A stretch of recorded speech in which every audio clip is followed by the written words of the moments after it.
Hello everyone, welcome to के M classes. मैं पवन कौशिक आपके अपने यूट्यूब चैनल के एम क्लासेज में आप सभी का बहुत बहुत स्वागत करता हूं। तो एक बार आप सभी जल्दी से जुड़ जाएं, फिर हम उसके बाद आज की करंट अफेयर को पढ़ना स्टार्ट करेंगे। आज से हम एक नए महीने की शुरुआत करने जा रहे हैं।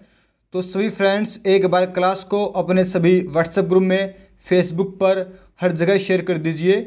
फिर हम आज की करंट अफेयर को पढ़ना स्टार्ट करेंगे। बिल्कुल फुल डिटेल में एक्स्ट्रा फैक्ट के साथ मैं आपको क्लास करवाऊंगा। और दोस्तों, कल मैं आपकी क्लास नहीं ले पाया था, तो कल की करंट अफेयर और आज की मैंने आज की इस क्लास में कवर करवाऊंगा आपको मैं।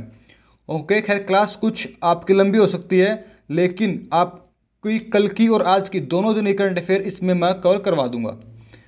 ओके, और दोस्तों सुबह मॉर्निंग में आपकी डेली 7 बजे आपकी करंट अफेयर क्लास होती है, तो क्लास को देखना मत भूलिएगा। सुबह 7 बजे आप डेली जुड़ा करो।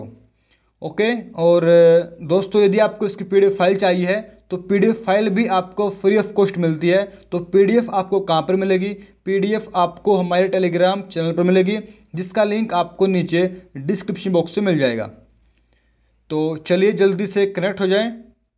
और दोस्तों, करंट अफेयर पढ़ने से पहले जो लोग आज पहली बार जुड़े हैं, मैं उनको बता दूं, करंट अफेयर पढ़ने से पहले हम हर रोज़ 5 क्वेश्चन की क्विज करते हैं। ये 5 question very very important question होते हैं। ये क्वेश्चन आपको आने वाले आपके एग्जाम में आपको देखने को मिलेंगे।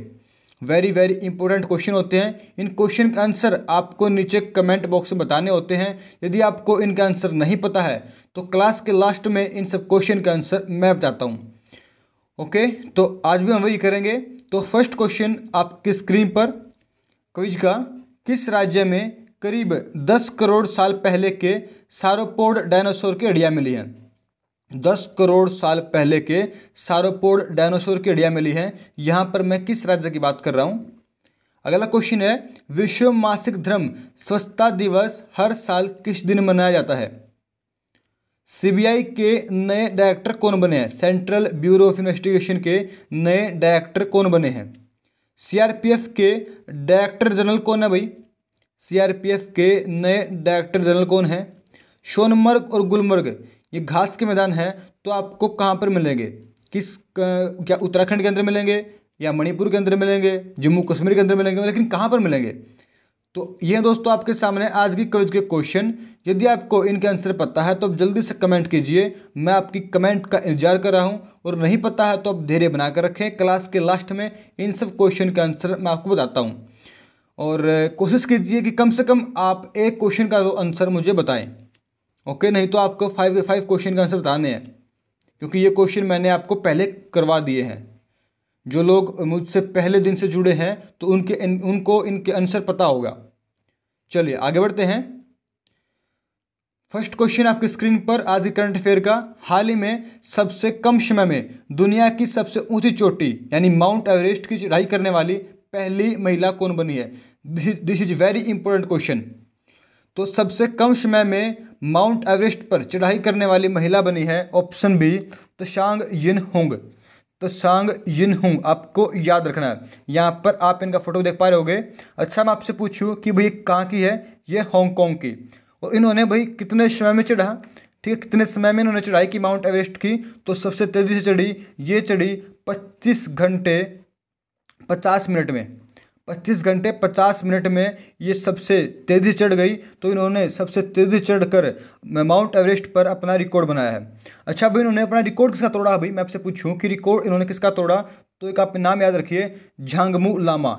इनका रिकॉर्ड था 39 घंटे 6 मिनट का। तो इन्होंने इनका रिकॉर्ड तोड़कर 25 घंटे 50 मिनट में ये माउंट एवरेस्ट की चोटी पर सबसे तेज़ी से चढ़कर अपना इन्होंने रिकॉर्ड बनाया है। पहली महिला बन गई है। याद रखिए, त्सांग यिनहुंग।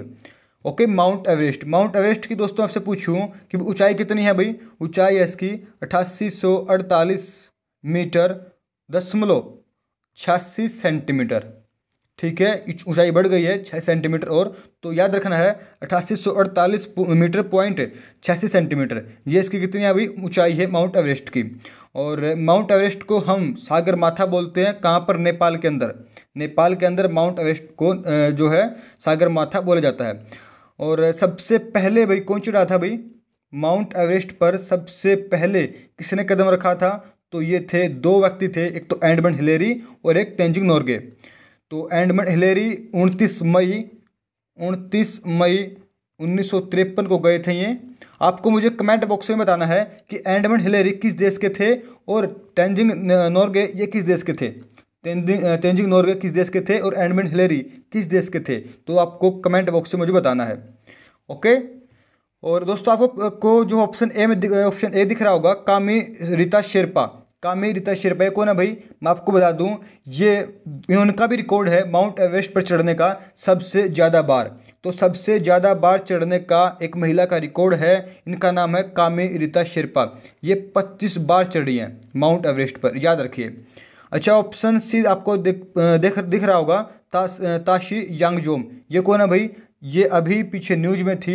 ये हैं 2021 में भारत की महिला है, अरुणाचल प्रदेश राज्य की है। 2021 में भारत की तरफ से पहली बार चढ़ने वाली माउंट एवरेस्ट पर। तो माउंट एवरेस्ट पर 2021 में पहली बार चढ़ने वाली महिला है ताशी यांगजोम। ये आपको याद रखना है। ओके, तो इस क्वेश्चन से इतने क्वेश्चन बनते हैं जो कि आपको याद रखने हैं।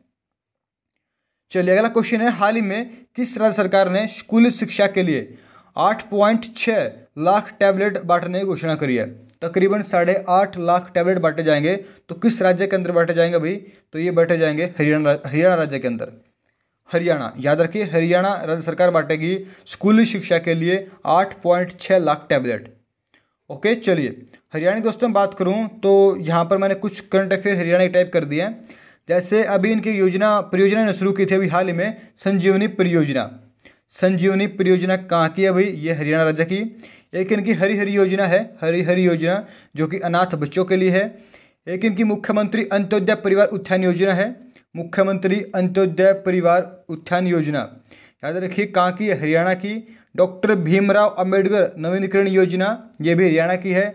इसके अंदर आपको क्या होगा भाई, सरकार कुछ पैसे देगी कि ताकि गरीब परिवारों को कुछ पैसे दिए जाएंगे ताकि वो अपने घर की मरम्मत करवा सके। एक इनकी योजना है संत महापुरुष विचार सम्मान और प्रचार योजना, संत महापुरुष विचार सम्मान और प्रचार योजना। और एक इन्होंने कोविड-19 हॉस्पिटल ट्रांसपोर्ट सर्विस भी शुरू की थी भाई। इसमें क्या होगा, यदि कोई गरीब आदमी है और वो उसको कोविड-19 है तो उसके पास जो है हॉस्पिटल जाने के पैसे नहीं है, तो आप क्या कीजिए 108 पर कॉल कीजिए, पुलिस वाले आएंगे और आपको फ्री ऑफ कॉस्ट हॉस्पिटल में छोड़कर आएंगे। तो ये है कोविड-19 हॉस्पिटल ट्रांसपोर्ट सर्विस, कहाँ की, हरियाणा की। एक इनकी योजना है आयुर्वेदिक टेलीमेडिसिन सुविधा, आयुर्वेदिक टेलीमेडिसिन सुविधा। ये सुबह 8 बजे से बता दूँ आपको रात के 10 बजे तक ये जो सुविधा चालू रहती है। एक इनकी योजना है, योजना क्या भाई, एक इन्होंने वादा किया है हरियाणा राज्य सरकार ने कि राज्य में हम 75% नौकरी राज्य के लोगों को ही देंगे। यानी प्राइवेट जो है जॉब दी जाएंगी, लोकल जॉब दी जाएंगी। ठीक है, राज्य में 75% नौकरी राज्य के ही लोगों को दी जाएंगी, ऐसा इन्होंने कहा है। और जो है भारत का एक पहला राज्य बना है ये, जो कि right to recall panchayat member bill लेकर आया है। ठीक है, right to recall panchayat member bill, याद रखिए, वेरी इंपॉर्टेंट क्वेश्चन है। और एक इन्होंने 2 पोर्टल लॉन्च किए हैं, एक तो आशा पे में क्या होगा भाई, जो आशा वर्कर हैं उनको पेमेंट की जाएगी आशा पे के द्वारा, और एक ग्राम दर्शन, दोनों पोर्टल हैं हरियाणा राज्य सरकार के। और भिंडावास, छिलछला, अबूब शहर, सरस्वती नहर और बिरसकारगढ़, खोली रेतान और खप्पड़वास, ये क्या भाई, ये है हरियाणा के अंदर वाइल्ड लाइफ सेंचुरी। दोबारा रिपीट करता हूँ, भिंडावास, छिलछला, अबूब शहर, सरस्वती नहर, बिरसकारगढ़, खोली रेतान और खप्पड़वास, ये सब वाइल्ड लाइफ सेंचुरी आपको हरियाणा राज्य के अंदर मिलेंगी। और कलेश्वर, सुल्तानपुर, 2 नेशनल पार्क आपको यहाँ पर देखने को मिलेंगे। तो हरियाणा राज्य से इतने पॉइंट बनते हैं, चाहो तो आप एक बार इसका स्क्रीनशॉट ले सकते हो, आपके एग्जाम के लिए काफ़ी इंपॉर्टेंट होने वाले हैं। ओके, चलिए आगे बढ़ते हैं। और हरियाणा के मुख्यमंत्री कौन है भाई, मनोहर लाल खट्टर हरियाणा के मुख्यमंत्री हैं। सत्यदेव नारायण आर्य यहाँ के राज्यपाल हैं। लोकसभा की सीटें यहाँ पर 10 हैं और राज्यसभा की सीटें यहाँ पर 5 हैं। विधानसभा की सीटें यहाँ पर 90 है। ओके, तो ये सब आपको याद रखना है। चलिए, 1 नवंबर 1966 को हरियाणा राज्य बना था भाई, पंजाब से अलग होकर। चलिए, और कुछ याद आएगा तो फिर मैं अगली क्लास में आपको बताऊंगा। अगला क्वेश्चन है, निम्नलिखित में से हाल ही में किस देश के द्वारा आर्कटिक क्षेत्र में या आर्कटिक सागर में मिलिट्री बेस बनाया गया है। तो अभी हाल ही में रूस के द्वारा आर्कटिक क्षेत्र में अपना मिलिट्री बेस बनाया है। ओके, याद रखिए बहुत ही ठंडा इलाका है। सर्दियों में तो मैंने पढ़ा था यहाँ पर -50 डिग्री सेल्सियस तक यहाँ पर टेम्परेचर चला जाता है। तो आप देख सकते हो कितना ठंडा इलाका होगा। तो वहाँ पर जो है एक अपना उन्होंने रूस देश ने अपना मिलिट्री बेस जो है बनाया है। ओके, याद रखिए मिलिट्री बेस बनाया किसने? रूस ने, रसिया ने। और ये इसका नाम क्या भाई? बेस का नाम भी आप याद रखिए, एग्जाम पूछ सकता है एग्जामिनर। बेस का नाम है जैन नागोरसेकी। जैन नागोरसेकी ये इस बेस का नाम है, ये बनाया रसिया ने। ओके, अच्छा बताइए कि रसिया है कहाँ पर? तो यहाँ पर मैंने मैप लगा दिया है। तो यहाँ आप देख पा रहे हो, यहाँ रसिया, ये अपना प्यारा इंडिया। तो रसिया कैपिटल क्या भाई? रसिया कैपिटल मॉस्को। ठीक है, मॉस्को जो है वो रसिया की राजधानी है। यहाँ पर जो करेंसी चलती है भाई, यहाँ पर बताइए आप कमेंट बॉक्स में जल्दी से। रूबल। ठीक है, रूबल यहाँ पर मुद्रा चलती है। और यहाँ पर जो लैंग्वेज है, भाषा है, वो रसियन है। ठीक है, रसियन यहाँ पर जो है लैंग्वेज बोली जाती है। और यहाँ के जो राष्ट्रपति हैं, प्रेसिडेंट है, वो कौन है भाई? Vladimir Putin. ठीक है, व्लादिमीर पुतिन जो है यहाँ पर राष्ट्रपति प्रेसिडेंट हैं। और यहाँ पर प्रधानमंत्री कौन है भाई? रसिया के प्रधानमंत्री कौन है? वो है Mikhail मिष्टुटिन,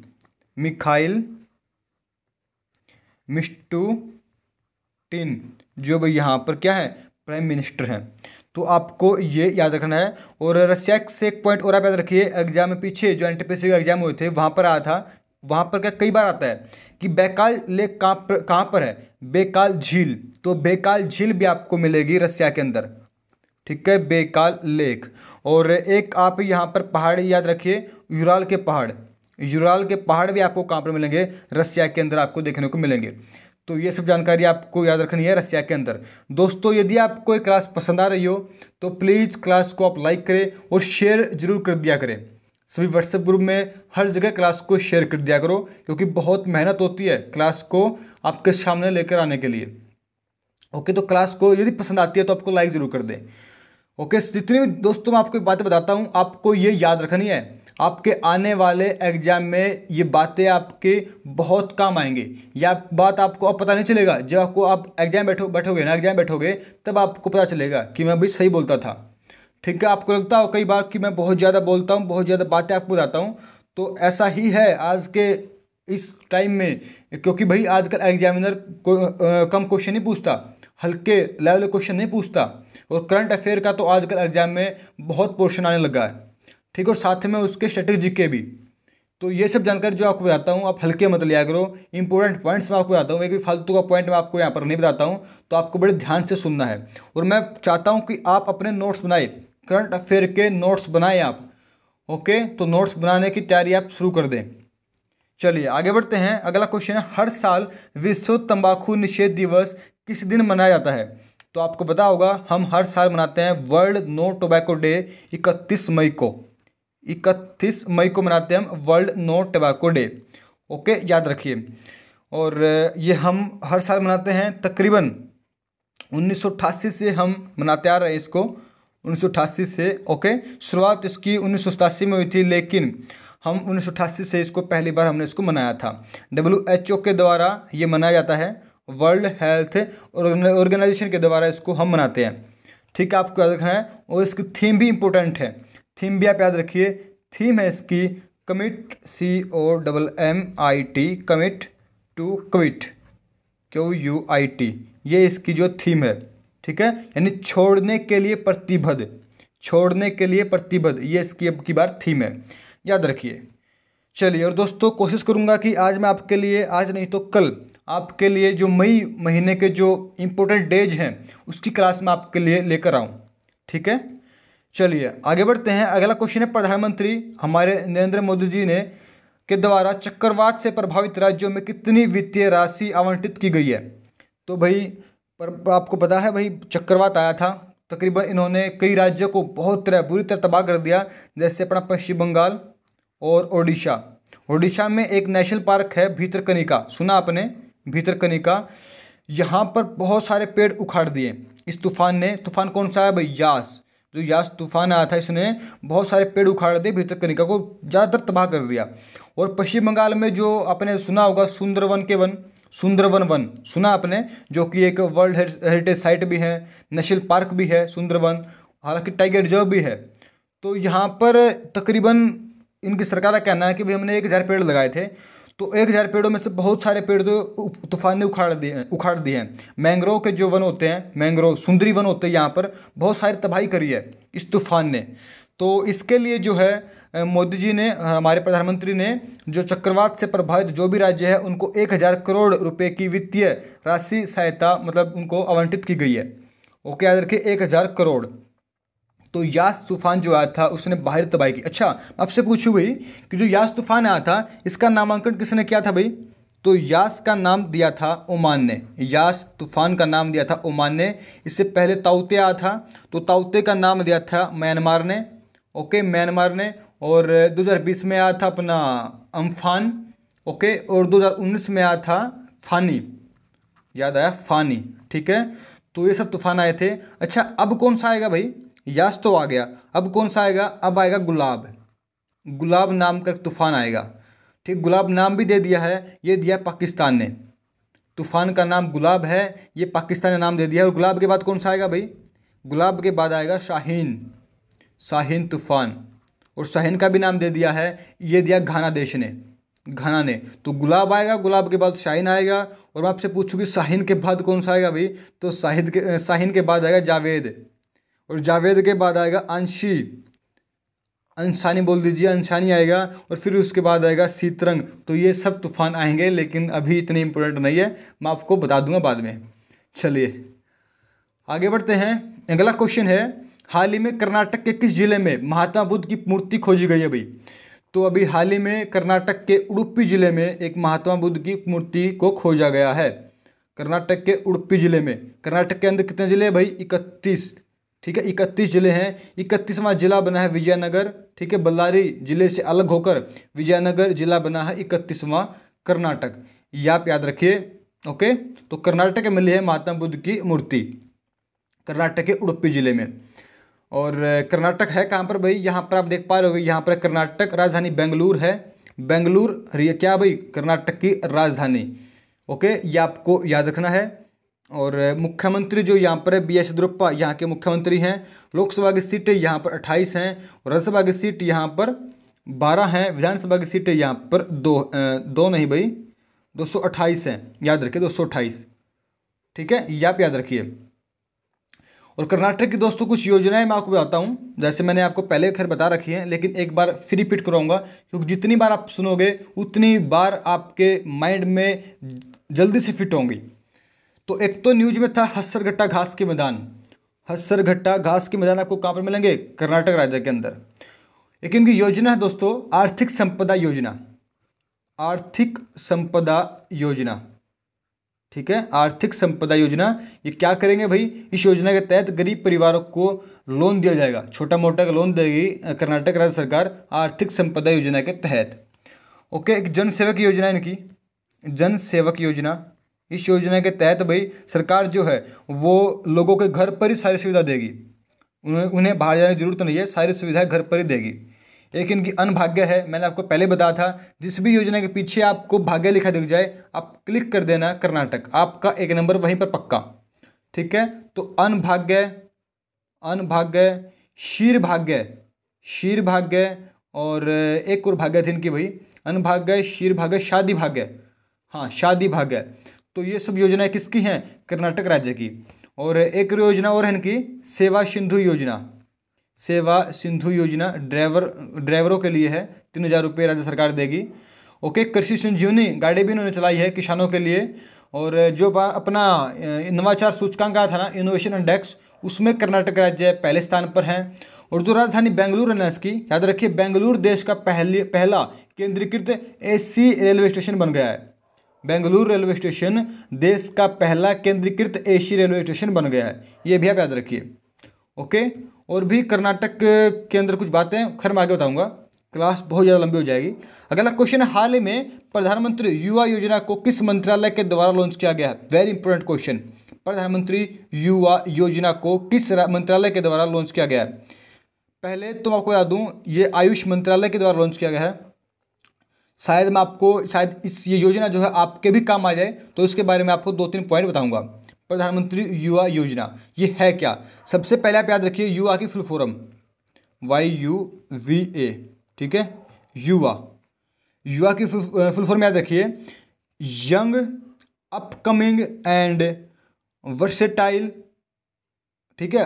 young upcoming and versatile author, याद रखिए, ठीक है। ये आपको याद रखनी है, ये है युवा की फुल फॉर्म। अच्छा, अब युवा जो योजना ये है क्या भाई? सबसे पहले आप याद रखिए, ये 30 वर्ष से जो कम आयु के लेखक हैं ना, उनके लिए है। मतलब 30 वर्ष से कम आयु के लोगों के लिए है, और यदि लेखक हैं तो उनके लिए है। और वो लेखक होंगे जो भाई उन्हें लिखना पड़ेगा साहित्य के ऊपर, कल्चर के ऊपर, जो अपने आंदोलन हुए हैं उनके ऊपर वे लिखेंगे। ओके, जो भी पार्टिसिपेट करना चाहेगा वो करेगा भाई 1 जून से लेकर 31 जुलाई तक लास्ट डेट आपकी, ठीक है। 1 जून से 31 जुलाई तक आप इस फॉर्म को भरिए, अपना रजिस्ट्रेशन करवाइए युवा योजना के तहत, यदि आप 30 वर्ष से कम आयु के लेखक हो तो, अच्छा लिखते हो तो। ओके, और इसके बाद क्या होगा भाई, आप लिखने के बाद, अपना फॉर्म फिल करने के बाद, रजिस्ट्रेशन करवाने के बाद आप क्या करिए, आप अपने एजुकेशन मिनिस्टर को जो आपने लिखा है ना वो भेजिए, ठीक है। अपने जो शिक्षा हमारा मंत्री है, शिक्षा मंत्री के पास जो आपने लिखा है, जिस चीज़ के बारे में लिखा आपने, उसके पास आप भेजिए। और फिर वे क्या करेंगे भाई, वो जो है, जो जितने भी बंदे देंगे, लेखक देंगे, राइटर्स देंगे, उनमें से 75 लेखकों को छाटेंगे। मतलब 75 लेखकों को वो छाटेंगे अलग से, और फिर उनको 15 अगस्त, यानी जो 15 अगस्त हमारा स्वतंत्रता दिवस आएगा, 15 अगस्त वाले दिन उनका नाम बताया जाएगा, यानी लिस्ट जो है जारी की जाएगी 75 लोगों की, 75 राइटर्स की। और फिर उसके बाद क्या होगा भाई, 12 जनवरी 2020 को सम्मानित किया जाएगा। और मतलब सम्मान में क्या दिया जाएगा भाई, 6 महीने तक हर महीने आपको 50,000 रुपये दिए जाएंगे। तो ये योजना है प्रधानमंत्री युवा योजना। ओके, तो यदि आप लेखक हो तो आप इस योजना का लाभ उठा सकते हो। तो ये योजना जो है आयुष मंत्रालय के द्वारा लॉन्च की गई है। ओके, चलिए आगे बढ़ते हैं। अगला क्वेश्चन है, हाल ही में एनसीपीसीआर के द्वारा कौन सा पोर्टल लॉन्च किया गया है जिसमें कोविड-19 से हुए अनाथ हुए बच्चों का रिकॉर्ड रखा जाएगा? तो ये है भाई बाल स्वराज पोर्टल, जो कि national commission for protection of child rights के द्वारा जो है इसको लॉन्च किया गया है, बाल स्वराज पोर्टल। अभी है क्या भाई, ये भी मैं आपको बता देता हूँ। जैसे भाई जो अपनी सुप्रीम कोर्ट है, इन्होंने राज्य सरकार को कहा है कि भाई राज्य के अंदर यदि कोई भी बच्चा कोविड-19 से अनाथ हो जाता है, यानी उसके किसी भी, या माता हो या पिता हो, कोई भी उनमें से एक भी जो है उसकी डेथ हो जाती है, तो उसका जो सारा रिकॉर्ड है वो बाल स्वराज पोर्टल के अंदर डाला जाए। सरकार उसकी हर संभव अपने तरफ से प्रयास करेगी, ठीक है। तो ये जो है पोर्टल है बाल स्वराज पोर्टल, एनसीपीसीआर के द्वारा इसको लॉन्च किया गया है। ओके, तो याद रखिए बाल स्वराज पोर्टल। चलिए, यदि आपको भी भाई आसपास में कोई लड़का जो है बच्चा दिख रहा है जो अनाथ है, तो आप क्या कीजिए, एक लिंक मैं आपको बताता हूँ, कोविड केयर लिंक, आप इस पर जाइए और आप इस पर इसकी सारी जानकारी दे दीजिए। जो सरकार कुछ ना कुछ इसका करेगी, इस बच्चे को कुछ ना कुछ इसकी सहायता करेगी। ओके, यदि किसी भी बच्चे के साथ कोई भी मिस हैपनिंग हो गई है तो। चलिए आगे बढ़ते हैं।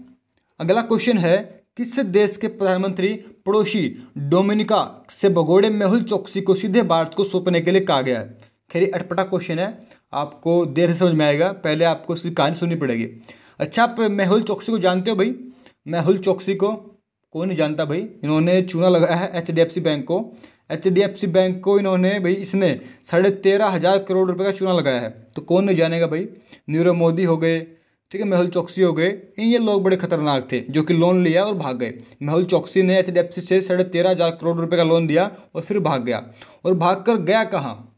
भागकर ये गया एंटीगुआ और बारबुडा के अंदर, ठीक है। एंटीगुआ और बारबुडा गया, अपने कैरिबियन सागर जो है सुना होगा, कैरिबियन सागर के पास कुछ छोटे छोटे देश हैं, देश कहूँ या टापू कह लीजिए, छोटे छोटे टापू हैं, जैसे अपना क्यूबा हो गया, एंटीगुआ, बारबुडा, सेंट किसिस, इस तरह कुछ टापू आपको देखने को मिलेंगे। तो ये क्या किया भाई, ये वहाँ पर जाकर वहाँ चला गया एंटीगुआ के अंदर। अब वहाँ तो चला गया, अब इसने वहाँ की नागरिकता भी ले ली। अब नागरिकता कैसे मिली भाई इसको, देखो वहाँ के जो प्रधानमंत्री हैं उनका कहना है कि भाई जो भी कोई भी आता है वो हमारे देश के अंदर निवेश करता है तो हम उसको जो है अपनी यहाँ की नागरिकता दे देंगे। तो इसने भी यही किया भाई, क्योंकि पैसे तो यहाँ से लेकर बहुत भागा था, पैसे की कमी नहीं थी, 13,500 करोड़ रुपये यहाँ से लेकर भागा था, तो उन्होंने वहाँ पर निवेश कर दिया। निवेश कर दिया तो वहाँ पर इसको जो वहाँ की नागरिकता मिल गई। अब हुआ क्या, अब इसने जैसे कि भारत के राजदूत को जो भी वहाँ पर हैं, एम्बेसडर हैं, और भी जो हमारे प्रधानमंत्री जी हैं, उनको भी पता लगा कि भाई वहाँ पर है। तो इसने क्या किया, यहाँ से भाग कर ये कहाँ पर चला गया, ये चला गया एक डोमिनिको में। डोमिनिका जो है उसी के पास है एक टापू है, ये भी एक देश छोटा है, वहाँ पर चला गया। अब देखो वहाँ पर चला गया, इसने गलती कर दी, वहाँ पर चला गया तो अब क्या हुआ, इसने एंटीगुआ की तो भाई नागरिकता ले रखी थी, ये तो हमको सौंप नहीं सकते थे, ये कुछ कहेंगे ही नहीं, ठीक है। तो इस डोमिनिका भाग गया तो अच्छा हो गया। अब जो है क्या किया है, एंटीगुआ के प्रधानमंत्री है उन्होंने बताया है कि भाई ये डोमिनिका में छुपा है, आप इसको यहाँ से ले जाओ। तो अब जो है देखना पड़ेगा भाई, अब जो है मेहुल चोकसी के साथ क्या होता है, अब वो आता है नहीं आता है, लेकिन कहने का मतलब यही है कि जो है मेहुल चोकसी अब भारत में आ सकता है, इसको पकड़ कर लेकर आ जा सकता है मेहुल चोकसी को। तो ये है पूरा माजरा, ये है पूरा क्वेश्चन। ओके चलिए आगे बढ़ते हैं। अगला क्वेश्चन है, WHO और किस देश ने मिलकर बायो हब सुविधा शुरू करी है। ये बायो हब सुविधा है क्या भाई, देखिए बायो हब सुविधा आप मैं कहूँगा कि भाई एक यहाँ पर पैथोजन रखा जाएगा। शुरू समझिए आप क्या है ये, देखिए एक बिल्डिंग बनाई जाएगी स्विट्जरलैंड के अंदर, एक बिल्डिंग बनाई जाएगी, ठीक है। WHO ने और स्विट्जरलैंड ने मिलकर एक बायो हब सुविधा शुरू करी है। इसमें क्या होगा, एक बिल्डिंग बनाई जाएगी और बिल्डिंग के अंदर पैथोजन रखा जाएगा। पैथोजन, ये पैथोजन क्या होता है भाई, देखो जो भी हमारे बैक्टीरिया होते हैं ना, वायरस होते हैं, तो जो भी वो रोग फैलाते हैं, इनसे रोग फैलता है, तो उनको अब सभी के सभी बैक्टीरिया वायरस को इकट्ठा करके इस पैथोजन या आप कह लीजिए इस बिल्डिंग में रखा जाएगा, ताकि भाई हमें बाद में शोध करना हो तो हम किसी भी बैक्टीरिया के ऊपर हमने या वायरस के ऊपर हमें शोध करना है तो हम आराम से वहाँ पर ये सब चीज़ें मिल जाए हमारे को, ठीक है। जैसे अभी कोविड-19 है, यदि हमारे पास पहले कोविड-19 वायरस होता तो हम अब तक का इस पर शोध कर लेते। तो इस तरह के जितने वायरस है ना, उसको इस बिल्डिंग के अंदर रखा जाएगा। तो ये पैथोजन, ये बायो हब सुविधा, तो बायो हब सुविधा शुरू करी है WHO ने स्विट्जरलैंड के साथ मिलकर। याद रखिए स्विट्जरलैंड के साथ मिलकर WHO ने बायो हब सुविधा शुरू करी है। वेरी इंपॉर्टेंट क्वेश्चन है, आपके एग्जाम में आ सकता है। WHO की बात करें तो वर्ल्ड हेल्थ ऑर्गेनाइजेशन, इसके भाई वर्तमान में जो हेड कौन है भाई, टेड्रोस अधानोम जो इसके हेड हैं यानी चीफ हैं। और ये कहाँ से भाई, इथोपिया कंट्री से ये जो है टेड्रोस अधानोम, याद रखिए। और मैं स्विट्जरलैंड की बात करूं तो बर्न इसकी राजधानी है। स्विट्जरलैंड की क्या भाई, बर्न राजधानी है, याद रखिए। और यहाँ पर जो करेंसी चलती है स्विस फ्रैंक, FRANC, ठीक है। स्विस फ्रैंक यहाँ पर जो अभी करेंसी चलती है। और एक खिलाड़ी आप याद रखिए, टेनिस खिलाड़ी रोजर फेडरर, याद आया आपको, रोजर फेडरर कहाँ के भाई, ये स्विट्जरलैंड के टेनिस खिलाड़ी है, इंपॉर्टेंट है। ओके, और एक शहर आपको मिलेगा यहाँ पर जेनेवा में जो एक WHO का हेडक्वार्टर भी है जेनेवा के अंदर, ठीक है। WHO का हेडक्वार्टर भी है जेनेवा के अंदर। और एक इंटर पार्लियामेंट्री यूनियन का भी हेडक्वार्टर है, इंटर पार्लियामेंट्री यूनियन IPU का भी हेडक्वार्टर आपको मिलेगा जेनेवा के अंदर। तो आपको पता चल गया होगा बायो हब सुविधा शुरू करी है WHO ने स्विट्जरलैंड के साथ मिलकर। चलिए आगे बढ़ते हैं। अगला क्वेश्चन है, हाल ही में किस देश में पुरातत्वविदों ने सोने और कांसे से बने मुखौटों और 6 बलि के गड्ढों की खोज करी है। तो भाई यहाँ पर आप देख पा रहे होंगे, ये कुछ मुखौटे हैं सोने और कांसे के, ठीक है, गोल्ड के और ब्रॉन्ज के, ये कुछ मुखौटे हैं, ये मिले चीन के अंदर। ऑप्शन ए चीन के अंदर मिले हैं, ठीक है। यहाँ पर आप इस तरह कुछ गड्ढे देख पा रहे होंगे, 6 बलि के गड्ढे। कहा जा रहा है कि शायद पहले जो है मुखौटे पहनाकर कुछ इस तरह से जो गड्ढों में के अंदर जो है उनको कुछ करते होंगे इस तरह के, ऐसा कहा जा रहा है। तो ये मिले चीन के अंदर, चीन, ओके। चीन की जो करेंसी है वो रेनमिनबी है, याद रखिए। चलिए चीन के बारे में दोस्तों मैं फिर आपको बताऊंगा, क्योंकि क्लास बहुत ज़्यादा लंबी हो जाएगी। कुछ करंट अफेयर है चीन की, वो मैं आगे कभी जब चीन का जिक्र आएगा तो तब मैं आपको कराऊंगा। वेरी इंपॉर्टेंट करंट अफेयर है चीन के बारे में, 10-15 पॉइंट्स हैं। चलिए अब हम करते हैं क्विज। किस राज्य में करीब 10 करोड़ साल पहले के sauropod डायनासोर की हड्डियाँ मिली हैं, तो ये मिली है मेघालय राज्य के अंदर, मेघालय राज्य के अंदर। ओके। विश्व मासिक धर्म स्वच्छता दिवस किस दिन मनाया जाता है भाई? ये मनाया जाता है 28/5 को, यानी 28 मई को। अच्छा, 28 मई को क्यों मनाया जाता है भाई? ये क्वेश्चन वेरी इंपॉर्टेंट है, बता दूँ मैं आपको, इंपॉर्टेंट है, आपको एग्जाम में जरूर आएगा, आपके एग्जाम में। देखो 28 को क्यों मनाया जाता है? क्योंकि जो मासिक धर्म की, जो आपसे कहूँ, मासिक धर्म का जो महिलाओं के अंदर जो साइकिल होता है ना, वो 28 दिन का होता है। ठीक है, 28 दिन का होता है मासिक धर्म, जो साइकिल होता है, मासिक धर्म का साइकिल महिलाओं के अंदर 28 दिन का होता है। इसी कारण इसको 28 तारीख को मनाया जाता है। और 5 को क्यों भाई? 5वें महीने को क्यों? क्योंकि जो भाई रक्त का, जो महिलाओं के अंदर रक्त का जो भाई रिसाव होता है ना, वो तकरीबन 5 दिन का होता है। वैसे कई महिलाओं के अंदर 5 से 7 दिन भी चला जाता है, 6 दिन का, 7 दिन का, लेकिन जो एवरेज आती है वो आती है 5 डेज की। तो जो रक्त का रिसाव होता है वो होता है 5 दिन का। तो इसी कारण 5वें महीने को 5 मई को मनाया जाता है। और 28 तारीख को इसलिए मनाया जाता है क्योंकि 28 दिन जो है मासिक धर्म का जो है साइकिल चलता है। ओके, तो याद रखिए, विश्व मासिक धर्म हर साल मनाते हैं हम 28 मई को। याद रखिए, वेरी इंपॉर्टेंट क्वेश्चन है। अगला है भाई, सीबीआई के डायरेक्टर कौन बने हैं भाई? सेंट्रल ब्यूरो ऑफ इन्वेस्टिगेशन के डायरेक्टर कौन बने हैं, ये आपको बताना है मुझे। तो सीबीआई के डायरेक्टर बने हैं सुबोध कुमार जायसवाल, सुबोध कुमार जायसवाल। ओके। और सीआरपीएफ के कौन है भाई? कुलदीप सिंह, कुलदीप सिंह एग्जाम में आएगा, सीआरपीएफ के डायरेक्टर जनरल। सोनमर्ग और गुलमर्ग घास के मैदान आपको कहाँ पर मिलेंगे भाई? ये मिलेंगे आपको जम्मू कश्मीर के अंदर, कश्मीर के अंदर मिलेंगे गुलमर्ग और सोनमर्ग घास के मैदान। तो ये थी दोस्तों आपकी आज की क्लास करंट अफेयर की। खैर तकरीबन मेरे हिसाब से 30 से 32 मिनट की क्लास हो गई होगी आपकी, लेकिन कोई बात नहीं, आज आपको इस क्लास से बहुत कुछ सीखने को मिला होगा यदि आपने क्लास पूरी ली है तो। दोस्तों, आपके अंदर करंट अफेयर का इतना ज्ञान हो जाएगा, आप किसी भी, आप 1 घंटे क्लास देखियो और आप मेरी 20 मिनट की क्लास देखना, आपको फ़र्क पता चल जाएगा। 1 घंटे में भी आपको उतना पता चलेगा और 20 मिनट के अंदर ही उतना पता चलेगा। मैं डेली आपको 15 से 20 मिनट की क्लास करवाता हूँ, तो डेली आपको देखनी है। यदि आपका 7 बजे सुबह टाइम नहीं लगता है, कुछ और आप काम कर रहे हो उस टाइम, तो आपको, आपके पास और भी टाइम है ना, आपको लेके डेली आप एक अपने अपने अंदर एक हैबिट बना लीजिए कि हमें भी डेली 15 से 20 मिनट की ये क्लास करंट अफेयर की जरूर देखनी है। करंट अफेयर आपके एग्जाम में इंपॉर्टेंट रोल अदा करता है आजकल।